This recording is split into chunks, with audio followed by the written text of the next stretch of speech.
yang kini kata nebak.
We shall never completely understand the Japanese mind, but then they don't understand ours either. Otherwise, there would never have been a Pearl Harbor. But we must try to understand Japan because we have become locked in the closest of all relationships, war. Whether we like it or not, we and the Japanese are going to be at very close range for a very long time. So let's see what kind of people these Japanese really are, what they believe in, what they want, and how they get it. And if this tale begins to get a little fantastic, bear with us. We're dealing with the fantastic people. First, let's examine a typical Japanese soldier. His average height is 5 feet 3 inches. His average weight, 117 pounds. He and his brother soldiers are as much alike as photographic prints off the same negative.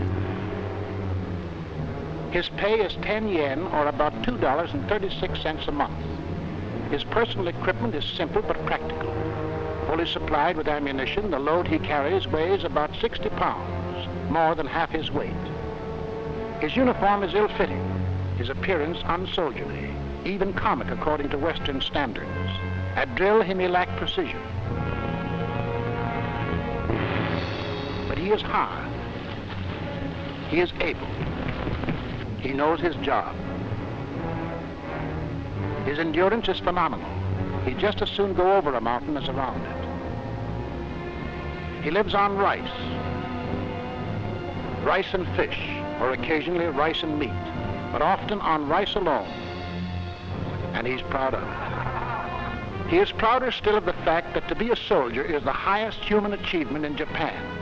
He has been trained to be a soldier almost from birth, and into his tough little mind has been drilled and hammered the fanatical belief that Japanese are descendants of gods and destined to rule the earth and all who live on it.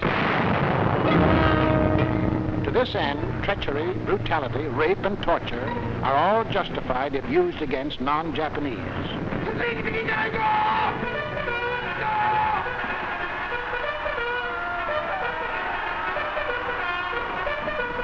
In combat, his single aim is to close with the enemy in hand-to-hand fighting. He believes that in the attack itself there is some mystic virtue by which greater numbers bearing superior weapons can be vanquished.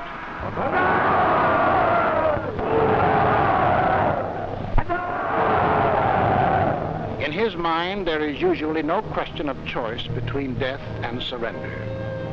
To him, death in battle is the attainment of an ideal. Where his flag leads, he follows in a blind emotional rush.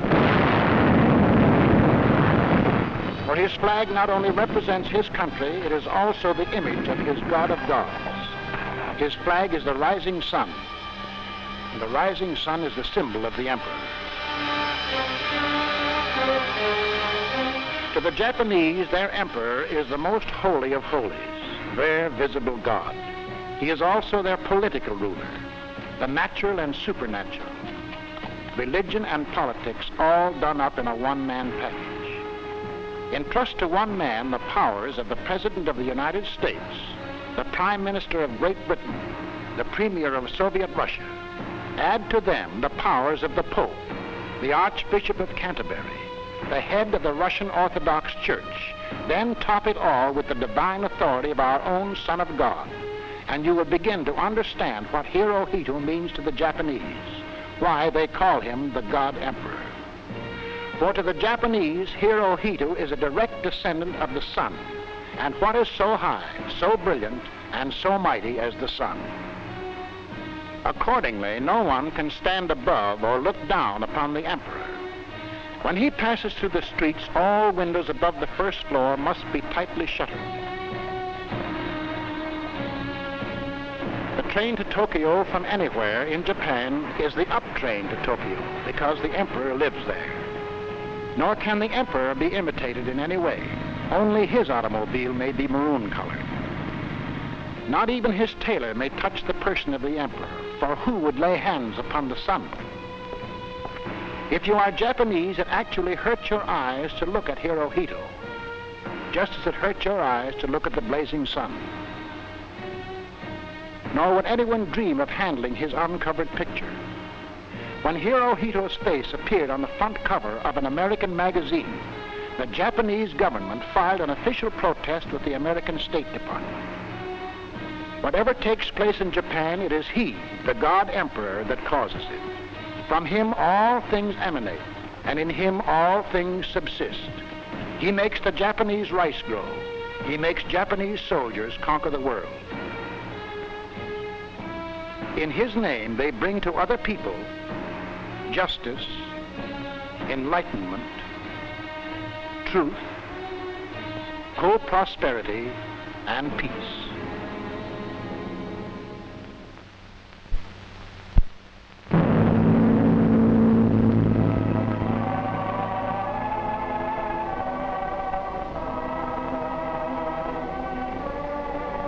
The year 1940 was a holy year in Japan, for the nation celebrated the 2600th anniversary of its founding by the first God Emperor, Jimmu.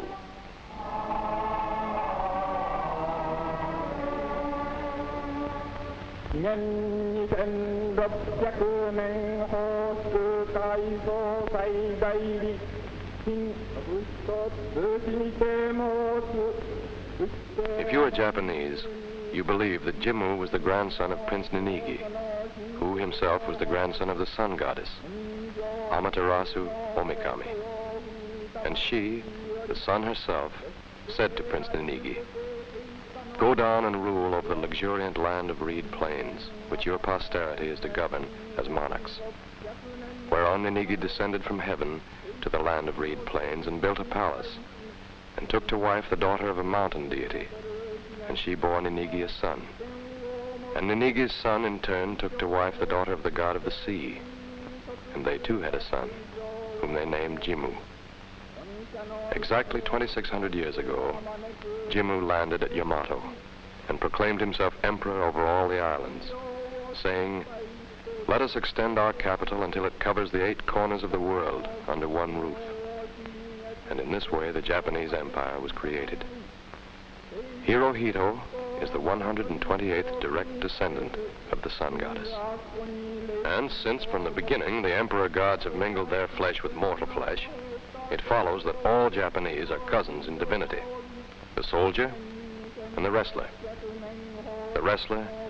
and the priest, the woman in the rice fields, the factory worker, the geisha girl, the businessman, the diplomat, the fisherman off California. All are members of one family, whose blood is superior to the blood of any other race on earth, because it is mixed with the liquid sunshine of the gods.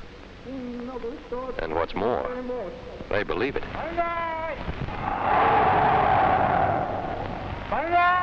And being of divine origin, all their acts fall into the divine pattern called the Way of the Gods, or Shinto.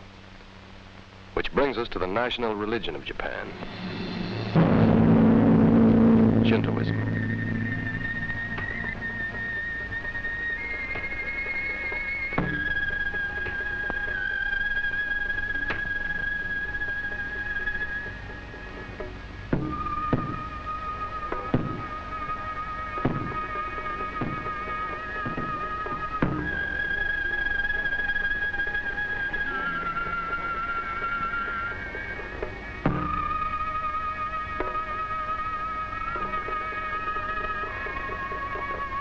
Now, Shintoism will not be easy to understand, but since it is the heart, brain, and soul of the nation and dictates all Japanese actions for the living and for the dead, it is important that we try to understand it.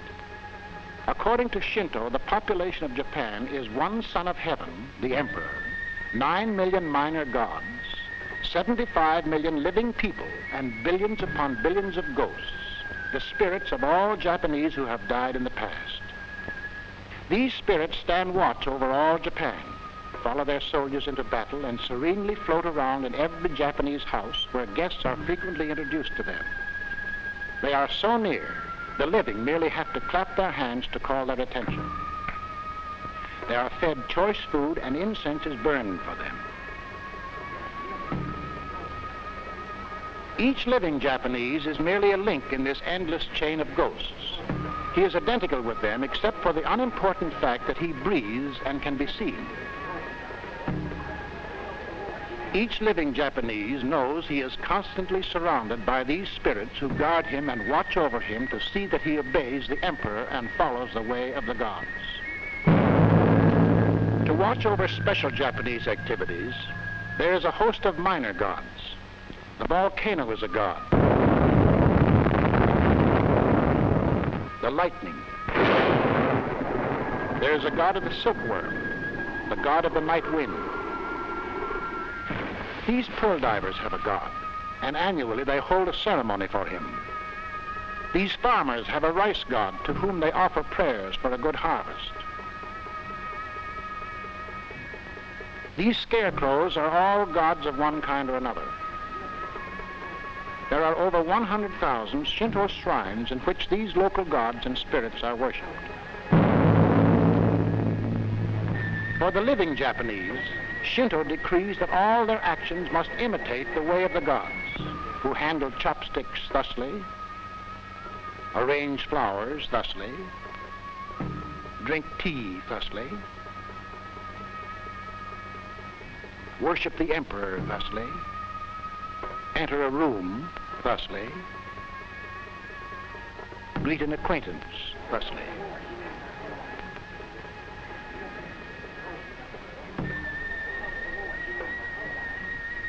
Now, on the surface, Shinto seems to be a nice, quaint religion for a nice, quaint people. And in the olden days, it used to be just that. But today, there's a diabolical joker in Shintoism.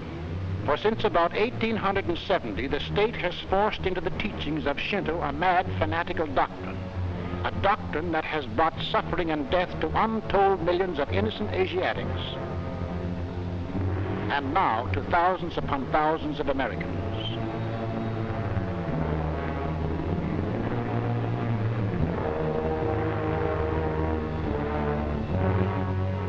This doctrine is based on the divine command that Jimmu, the first god emperor, was supposed to have given his people 2,600 years ago. Let us extend the capital and cover the 8 corners of the world under one roof. To cover the 8 corners of the world under a Japanese roof. The Japs have a special name for Jimmu's divine command. It's called Hakko Ichiu, and it has become the national ambition of Japan.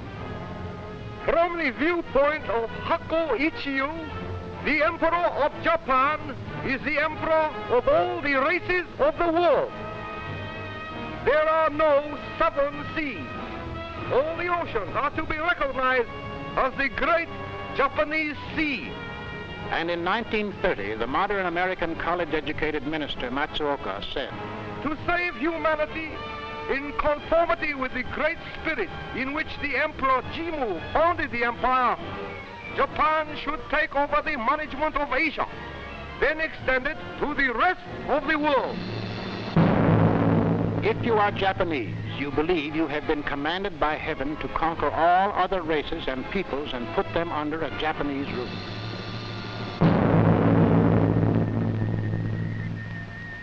If you are Japanese, you believe the place of honor among the spirits is reserved for those who die in battle. For they become warrior gods and are enshrined in a sacred temple, Yasukuni Shrine.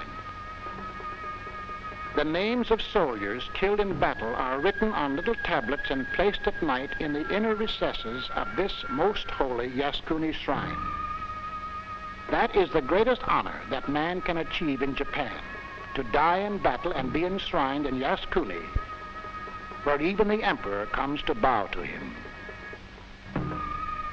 That's why soldiers, when saying goodbye to each other, often say, "See you in Yasukuni."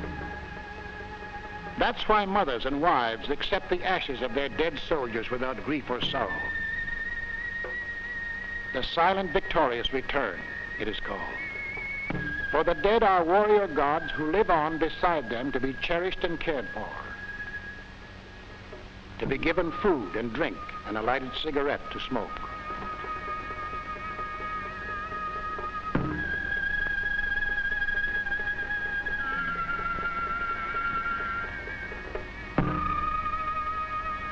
That's why Jap soldiers would rather be killed than surrender. For to be killed means they become warrior gods. To surrender means everlasting shame and dishonor to them and their family and all their ancestors.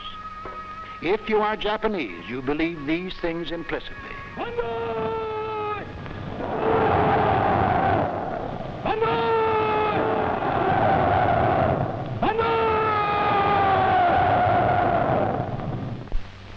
But if you are not Japanese, what then is the real Japan?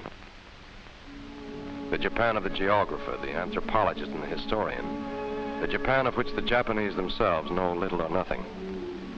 The name Japan comes from two Chinese words, ji and pen, the literal translation of which is the land where the sun comes from. The Chinese called it that because Japan lay to the east.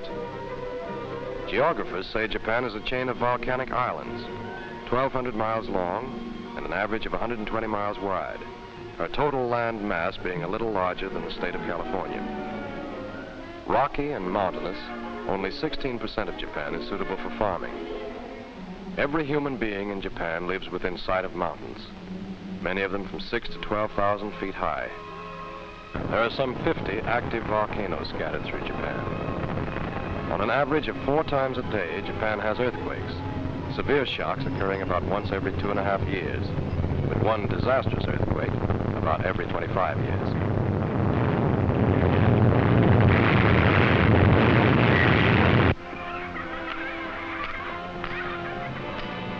There are some 45 cities with a population of over 100,000, only 3 of which are beyond the range of 16-inch naval guns. Tokyo, the capital, with a population of 7,900,000, is the 3rd largest city in the world. And what of the people of Japan and their so-called divine origin? Anthropologists say the original inhabitants of the islands were a hairy barbarian people called Ainus. Later on, fierce Mongolian tribes moved in and began conquering the Ainus. Still later, other tribes from many sources arrived on the scene. The fusion of all these tribes and races resulted in the Japanese of today, not of one pure blood, but of a well-mixed plasma cocktail of Ainu, Mongol, Manchu, Malaysian. Of the history of Japan, historians say that somewhere around the beginning of the Christian era, they elevated to leadership a chief, or high priest, in this case the emperor, who claimed to have an inside track with the gods. This evolved into Shintoism, and the emperor's son myth became the dominant religion. But the early emperors had little political power, for the islands were really divided into many independent and quarrelsome tribes, ruled over by powerful barons or daimyos. These daimyos each had large, well-paid private armies of warriors called samurai. The samurai were the important and privileged class, real aristocrats who lived off the fat of the land without working. As a badge of rank, they wore 2 swords, a short sword for committing harakiri when captured or disgraced, and a large two-handed sword they fought with. With this sword, it was their privilege to lop off heads, arms, or ears of the peasants, either for practice or amusement. To further set themselves apart from the common herd, the samurai developed a code of rules for themselves called Bushido, the code of the warrior. Bushido extolled absolute loyalty to one's superior and reckless bravery in battle. But most important, Bushido not only sanctioned double dealing and treachery, but looked upon it as an art to be cultivated. It encouraged ambush.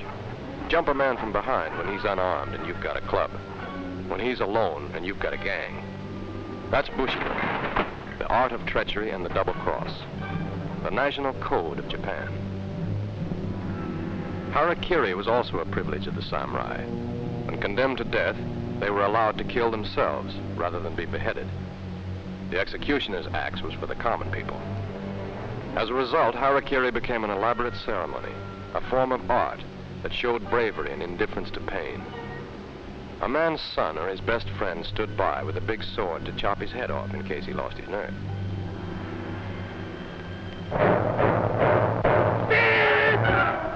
The daimyos and their paid samurai engaged in unending bloody civil wars against each other for the right to become the shogun.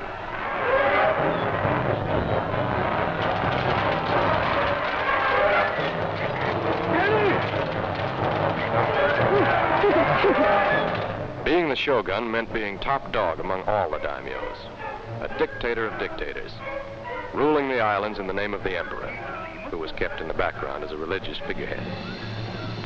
In the year 1592, the powerful shogun Hideyoshi thought he and Japan were strong enough to make their first bid to cover the world with a Japanese rule.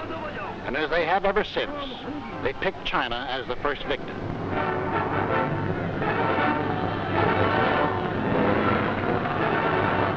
Hideyoshi invaded Korea, but Chinese from other provinces came to the aid of the Koreans. The Japs were stopped, and when Hideyoshi died suddenly, the invasion was called off.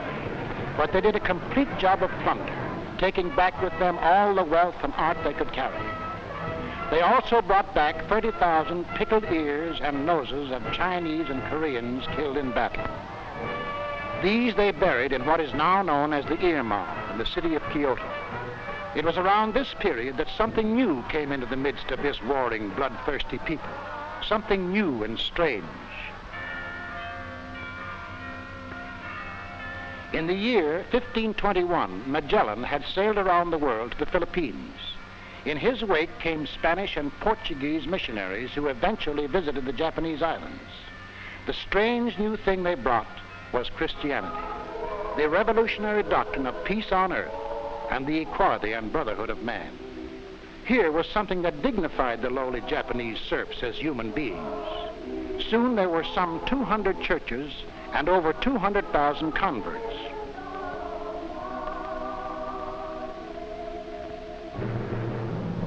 The warlords became frightful. These foreign medicine men were teaching tolerance, brotherly love, peace, and even equality. So they acted.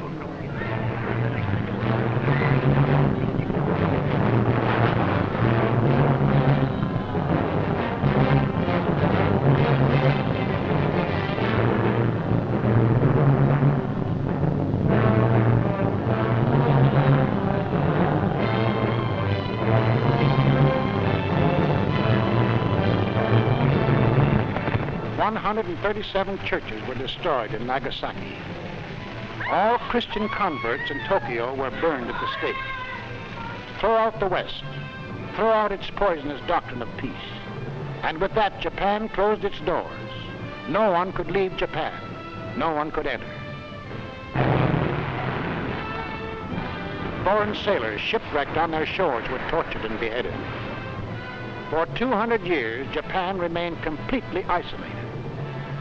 And in those 200 years, the world advanced more than it had in the previous 1,000 years. Voltaire lived, and Washington, Jefferson, Franklin, Pasteur. The Americans fought a revolution for the belief that all men were created equal. The French fought for liberty, equality, and fraternity. The power of steam was discovered, and the steamboat and steam engine began to narrow the oceans and continents. The telegraph was invented. China was opened up to the trade of the world. But during all this time, Japan was closed. No news reached her shores. She remained a nation blacked out from the rest of the world, still living in the Middle Ages. Then, in 1853, just 92 years ago, Commodore Perry's American fleet of 4 ships sailed into Yokohama, bearing a message from President Fillmore offering the hand of friendship and the interest of trade. The Japanese warlords woke with a shock from their 200 years of self-imposed isolation. They realized that the hairy white barbarian had machines and weapons that made him powerful. If the sons of heaven were to rule the earth, their spears and swords would be of little avail. Also, they realized how weak and divided they really were compared to Western nations. Hastily, the feuding barons stopped fighting among themselves and joined together. But they needed a central figure around whom they could rally. Available was the God Emperor, who up to now had been more or less of a stooge. So, in 1868, the warlords did away with the position of shogun and elevated Emperor Meiji to supreme dictatorship over all Japan, reserving for themselves and themselves alone the right to speak for him and to guide his policies, a position the warlords have hung on to ever since. Now for a strong military. The paid warriors, the samurai, were too few for a national army, so they introduced another revolutionary idea into Japanese life. The sons of peasants were suddenly permitted the great privilege of bearing arms, and it was a great privilege, for being a soldier almost meant being a noble. And to sell this program to the Jap masses, the warlords shrewdly used religion. They revised ancient Shintoism to suit their purpose and forced emperor worship, military glorification, and fanatic thoughts of conquest to be preached by all Shinto priests. Thus, Japan rid herself of the old samurai, but their fanatical spirit was passed on to the new peasant soldier, Bushido code and all. The warlords now flung open their doors to the West. Posts and telegraphs were introduced, railroads, the European calendar, photography, European dress. A frenzy of modernization seized upon the land. With a politeness such as the world has seldom seen, the Japanese invited other nations to help them build up their military power. And always with the thought, treat with the foreigner, learn his weapons, and then use them to destroy him. The old Bushido double cross. The English, having the best navy in the world, were invited to build up and train the Japanese navy. The French, supposed to have the best army in the world, were invited to train the Japanese army. But when they saw the French defeated by the Germans in the Franco-Prussian War, the Japanese switched to German advisors for their army.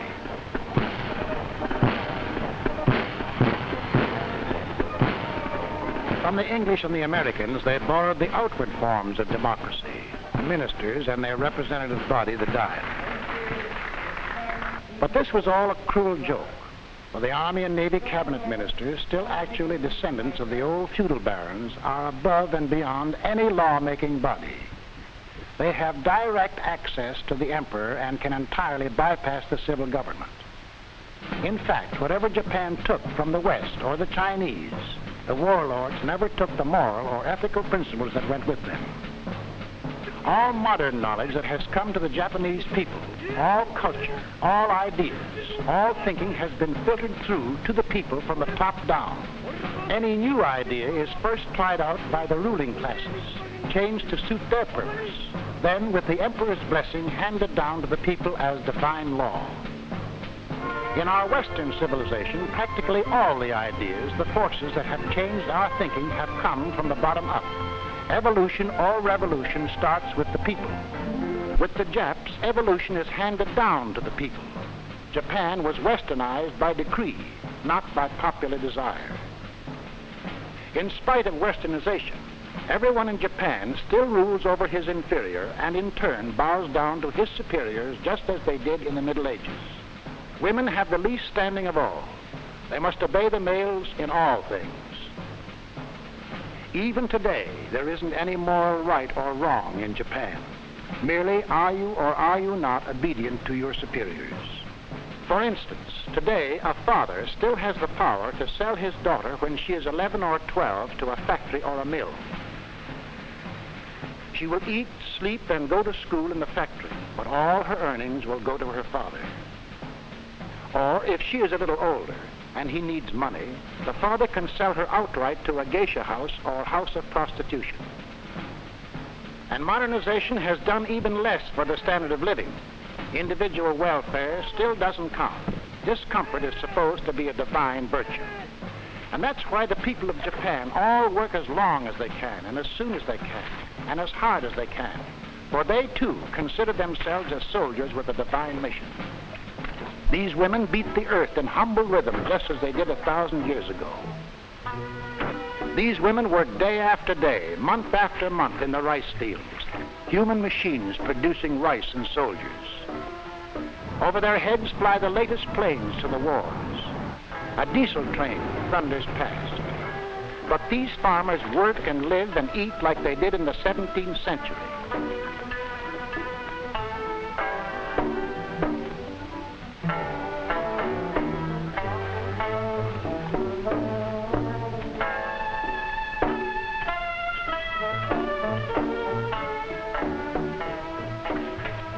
The income for the whole family, as high as $150 a year and as low as $16 a year. The Jap peasant works harder, eats less, and pays more taxes than any other peasant on earth. But he seldom complains, for he is carrying out the divine will of the emperor. The white-collar Japanese in the daytime uses telephones and adding machines. But when he goes home, he puts on a kimono and lives as his ancestors did in the Middle Ages. Japanese houses have no foundations. There are no walls as we know them, no windows, no paint, no varnish, no curtains, no chairs, and no beds. To sleep, they spread a couple of quilts on the floor with no sheets and lay their heads on hard, round pillows. Their food lacks albumin, fats, and sugar. The standard of living is the same as it was hundreds of years ago, one of the lowest on earth. For Japan became industrialized not to raise the standard of living, but to prepare for conquest. This man in the factory doesn't work a 6-day, 48-hour week for good wages. He works a 72-hour week at starvation wages and frequently dies of tuberculosis at the age of 40. Why do Japan's millions accept their fate in dumb, regimented silence? Why don't they rebel, revolt, organize labor unions? Well, first of all, having dedicated their lives to the emperor, belief in Japan's divine mission to conquer runs through the whole people. This makes practically all of them willing prisoners of a vicious, ironclad social structure, a system of regimentation so perfect it made Hitler's mouth water. On top of the heap of this social structure are leaders of the Army and Navy, the warlords who surround the emperor. They are Japan's first team. Nearly equal in power are the half-dozen super-rich industrial aristocratic families who own the wealth. They're the second team. And they play ball with the military rulers because the warlords give them cheap, uncomplaining labor and lush profits. And they, in turn, provide the money for the war machines. Next in line are the professional politicians, who are appointed by the government as rulers over the 47 provinces. These political stooges slavishly follow orders because their jobs and their very lives depend on the whims of the Army and Navy leaders. At the bottom of the heap are the peasants and workers, the hoi polloi, the masses. To make sure the masses stay in their place, there are the police, the gendarmes, the Japanese Gestapo, and the billions of ghosts of dead Japanese ancestors who watch over every act of the living. And just in case some Japanese don't believe in ghosts, they have an efficient, unique Japanese invention, the thought police. Yes, thought police, whose business it is to arrest you if you think dangerous thoughts. Who decides when your thinking is dangerous? That's easy. The thought police decides. About 10,000 people a year are arrested for thinking bad, selfish, dangerous thoughts. To keep the aristocrats and government officials from straying from the straight and narrow Japanese line, there is another strictly Japanese invention: secret organizations like the dreaded Black Dragon Society. This secret gangster organization, made up of thousands of fanatics, was headed by one of the world's most sinister characters, Mitsuru Toyama, chief of Japan's Murder Incorporated, sometimes called the unofficial emperor. 90 years old when he died in 1944, this dreaded master murderer held the threat of death over everyone in Japan who dared oppose the warlords too strongly.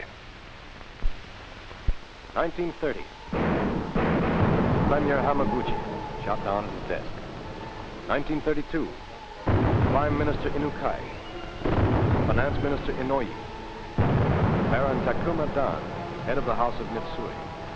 1936. 4 political leaders killed. Prime Minister escapes. Brother-in-law shot by mistake. But the main reason the warlords have been able to maintain their vicious grip on Japan lies in the educational system. Education is compulsory in Japan. 97% of the Japs are literate. But the Japanese school is not an institution for the development of the mind. It is a government-controlled institution designed to teach only officially selected facts and officially approved ideas. The object is to mass-produce students who all think alike. To teach in the shortest possible time only the knowledge and skills necessary to make the student an obedient, loyal subject of the divine emperor. The children are taught only how to do things. Their minds absorb the official lessons like a sponge absorbs water. And like a squeezed sponge, they give back the same water. Teachers are trained only by the government, and only those fanatically loyal to the emperor are allowed to teach. Here are some of the divine thoughts that are hammered home every day. Our lives will become sincere and true only when they are offered to the emperor and the state. Our race has before it a great ideal, a great commission to assimilate the earth and the universe. Thus, from childhood, the Japanese are taught they are descendants of gods, a race apart and superior to all others, born for only one purpose: to dedicate their lives to the emperor. The cardinal virtue: obedience to superiors. The cardinal ambition: Hako Ichiu, to cover the earth under a Japanese roof. That is, briefly, the social structure of Japan. That is the vicious system of political and religious regimentation that hammers, kneads, and molds the whole population until it becomes an obedient mass with but a single mind. By 1894, the warlords thought they were ready for their first modern test of strength. As usual, their first move was against China. The process was simple: you send your armies over and attack. The Japs got the island of Formosa. On February 8, 1904, the Japs stepped into the big league. Without warning, they attacked the Russian fleet at Port Arthur. 3 days later, they remembered to declare war. By defeating Russia, they temporarily obscured that country's influence in the Pacific. The Japanese were delirious. They had arrived. They had defeated their first major world power.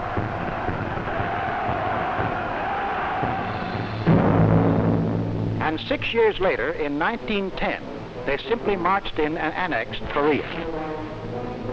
In 1914, during the First World War, the Japanese, correctly figuring the Allies would win, declared war on Germany, took the Shantung Peninsula from the Germans, and grabbed off the German-owned Marshall, Caroline, and Mariana Islands.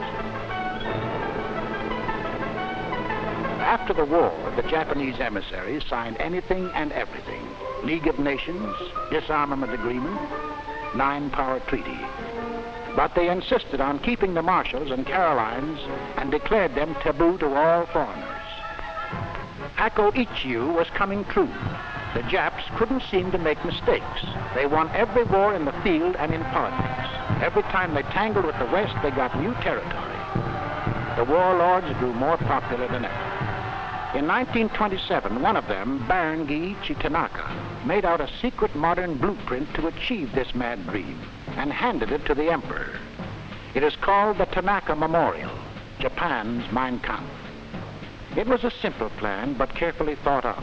To cover the earth with a Japanese roof, the Japs had first to conquer Asia. To conquer Asia, they needed manpower and raw materials. China had the manpower. Manchuria had iron and coal. So Manchuria would be first, then China. The next step was Siberia with its vast resources of timber, coal, wheat, and metals. Then south into Malaysia and the East Indies with its fabulous empire of tin, oil, and rubber. The United States was the last step. And when the orange groves of California and the cotton fields of Alabama were part of Japan's empire, when the factories of Los Angeles and Detroit were producing for Japan's war machine, then the rest of the world would fall like a ripe plum, and the Japs would have fulfilled Jimmu's divine commandment to cover the 8 corners of the world with a Japanese roof. That was the plan, the blueprint, the specifications for world conquest. But the Japanese are careful people. There was much to do, many details to prepare at home and abroad before putting the plan into action. First, make sure of the home front, for in spite of every conceivable method of thought control, certain Western ideas were seeping into Japan, especially among city people. So Western music was banned. Instead, the government approved this. Western dancing was forbidden. Western movies were thrown out, and the people were made to see pictures of their ancient war heroes. Musicals began singing the praises of the Axis. Western card games were purged in favor of this. It's a game of super chess called Go. Actually, it is a game of military strategy. Western books and magazines not in accord with Japanese militarism were banned. Instead, these books were declared official reading. If We Fight by Admiral Shinsaku Hirata. The attack on Hawaii must be the first battle in the War of the Pacific Ocean. If one snatches away the enemy's pluck in the first battle, the American Navy will certainly become wearied in the wind of panic. Therefore, attack! Arguments against American policies by Kawashima Seichiro. We can land in the Puget Sound and Columbia River, the vicinity of San Francisco, and the vicinity of Los Angeles. But this is possible only after we have destroyed the American fleet. Baseball was becoming Japan's national sport.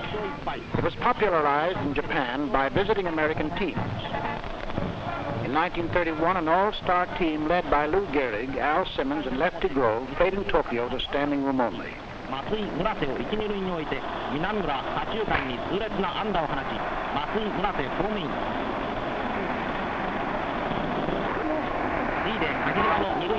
The warlords became afraid of baseball. They tried to stop it. And when later on, Babe Ruth was brought over by a Tokyo newspaper publisher, the hatchet men acted. One night, the newspaper publisher was found butchered to death.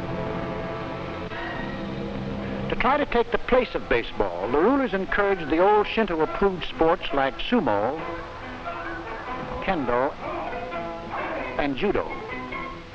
Judo, or jiu-jitsu, is the act of giving in, making your opponent lose his balance, then trip him, choke him, hit, chop, poke, or kick his vital spots.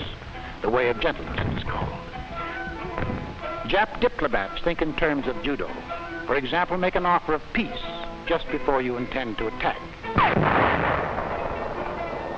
Kendo means the way of the sword. There's no defense in kendo. It's all offense. You either kill or are killed. The Jap army thinks in terms of kendo.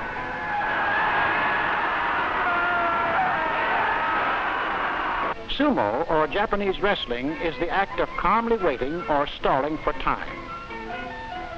Then a swift charge to overcome your opponent.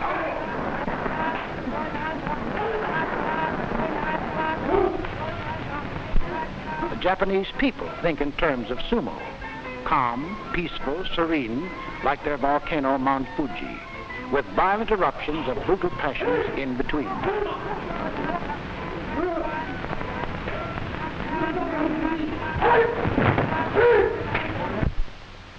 But even as they hammered their home front into shape, the gentlemen of Japan were softening up the rest of the world for their Tanaka plan. To every country marked for conquest, they sent their agents. Army officers posing as laborers, shopkeepers, gardeners. Along the coasts, officers of the Imperial Japanese Navy, masquerading as fishermen, piloted tiny boats equipped with diesel engines and radio sending sets. They fished for pearls off the South Pacific Islands. They fished for tuna off the coast of California. They made some good hauls. Other Japanese traveled widely as tourists, photographing the sights of Honolulu and Seattle. Something to show the folks back home. Still others went to work in barber shops, strange barbers who didn't talk. All this information was collected, studied, filed away in Tokyo, ready for use when the day came for the army to go into action. Wherever Japanese spies went, Japanese propaganda followed, especially in Asia. The message was simple. The white man is exploiting you. Drive him out. Asia for the Asiatics. Japan is your protector. Meanwhile, to finance the war machine, the second team, the industrialists, started their briefcase offensive. From the factories of Osaka, the mills of Tokyo, the chemical plants of Nagoya, the steel mills of Iwata, the shipyards of Nagasaki, came the economic bullets. But these belching factories in the cities were not the real machinery behind Japan's trade war. For here was the real machinery. The slums of the cities, where 64% of Japan's products were made in small backroom factories employing 5 people or less. There are hundreds of thousands of these factories in the home where father, mother, and children work in semi-slavery. Taking advantage of these low labor costs, the industrialists of Japan knew they could undersell every other nation on earth, and they did. All over the world, they dumped their cheap labor products. And to their dumping, they added piracy.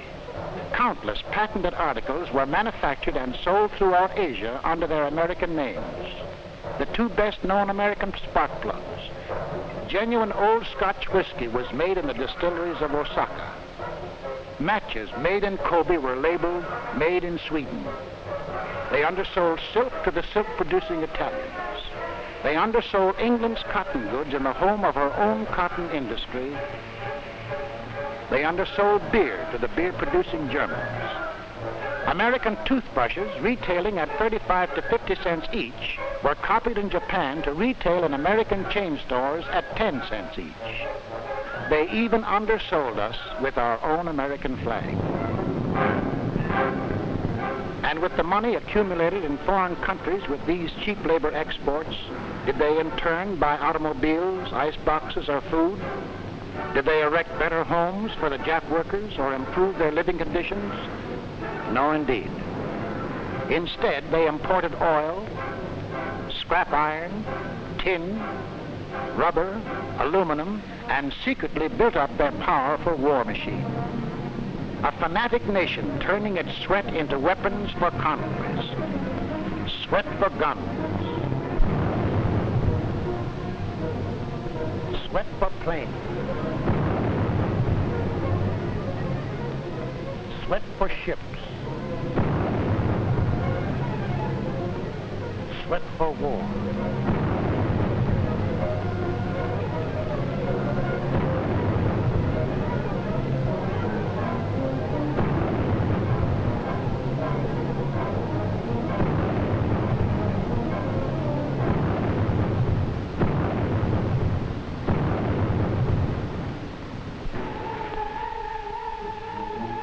The greatest weapon made in Japan was the first team product, the Japanese soldier. As iron ore is melted in furnaces to remove impurities, so in Japan, humanitarian impurities are burned out of the child. As the steel is shaped by beating and hammering, so is the boy hammered and beaten into the shape of the fanatic samurai.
final product, the Japanese soldier.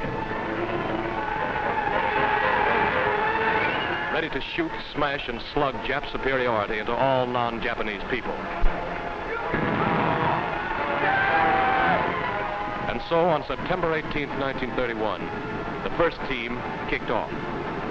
The warlords, faithfully following the Tanaka Plan, launched their shooting war in Manchuria.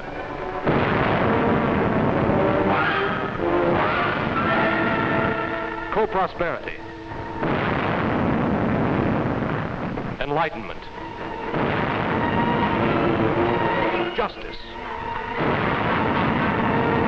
Truth. Peace. Peace. Peace.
In groups of 100, the sick, battle-weary, starved American and Filipino prisoners were lined up, beaten, and searched, then herded together for what was to be for them the March of Death. This March of Death is a lasting monument to the insane arrogance and brutality of the Japanese soldier. Burning with malaria, racked with diarrhea and dysentery, the men, barely able to stand, were marched for some 7 days without food or water. Their helmets were purposely knocked off to expose them to the blistering sun. For hours at a time, they were given the torturing sun treatment. At night, they were packed into enclosures so tight, the men lay in their own human defecation. In the daytime, they marched in the sun. Thousands dropped out and were bayoneted and shot.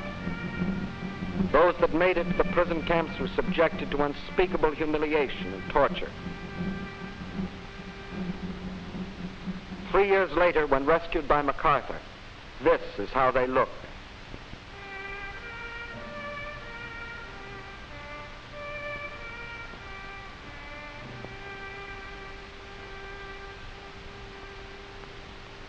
In retreating before MacArthur, the enraged Japs wantonly burned most of the city of Manila. Before our men could kill them all, the sons of heaven had bound and slaughtered thousands of helpless Filipino civilians in the inner city.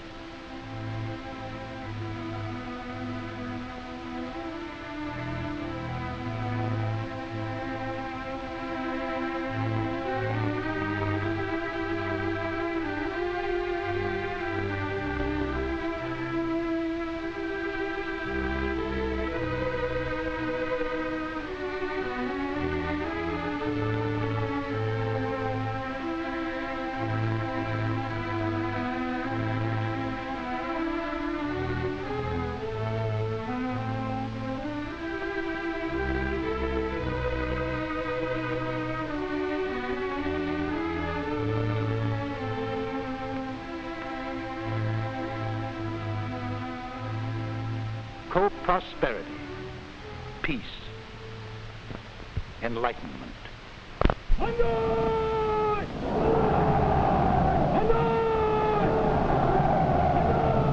That's roughly your enemy, Japan.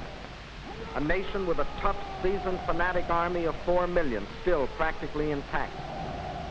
A nation that can supply 1 million new conscripts a year willing to die in their foxholes. A nation that believes we will throw in the sponge because they will outfight us, outlast us, outdie us. A nation hell-bent to rule the world or commit national suicide.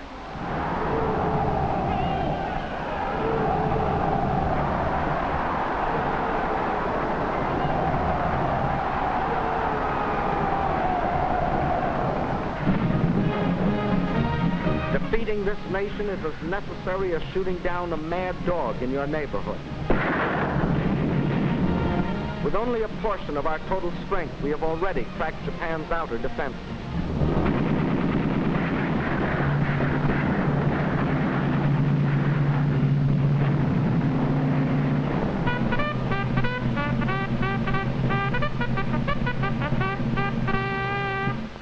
General MacArthur has brilliantly retaken the Philippines and cut their supply lines to the Indies. The trifibious power attack to retake Corregidor was the payoff that thrilled the hearts of Corregidor's gaunt American and Filipino defenders of 1942.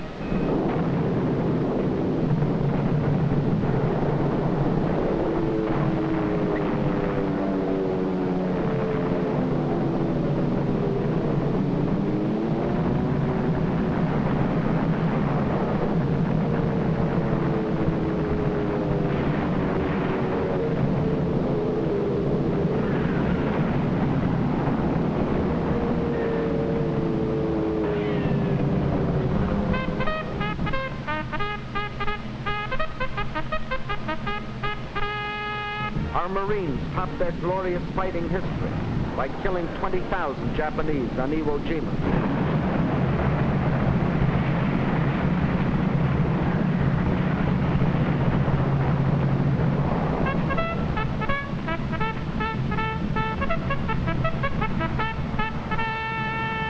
On Okinawa, we trapped and destroyed over 100,000 of their best troops.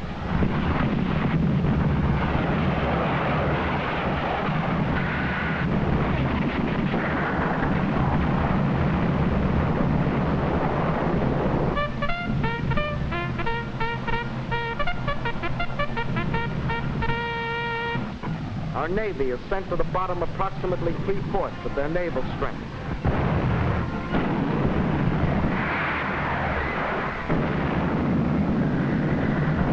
Our submarines and air forces have sunk millions of tons of their shipping.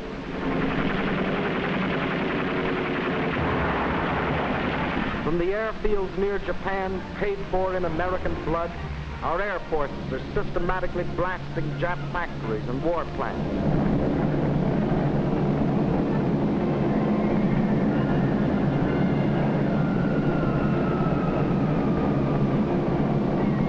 Now that the Nazi gangsters have been blown apart, now we can concentrate the full fury of our total power on Japan.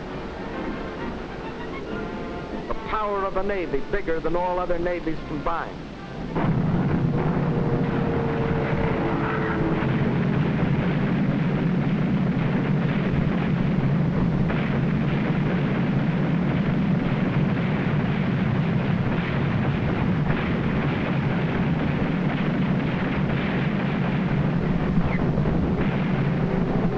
Of an air force greater than all other air forces combined.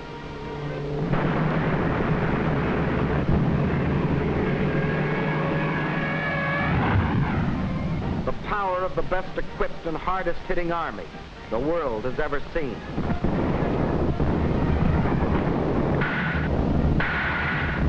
We're going to destroy Japan's armies, Japan's navy, Japan's air forces, Japan's war factories, Japan's whole power to wage war.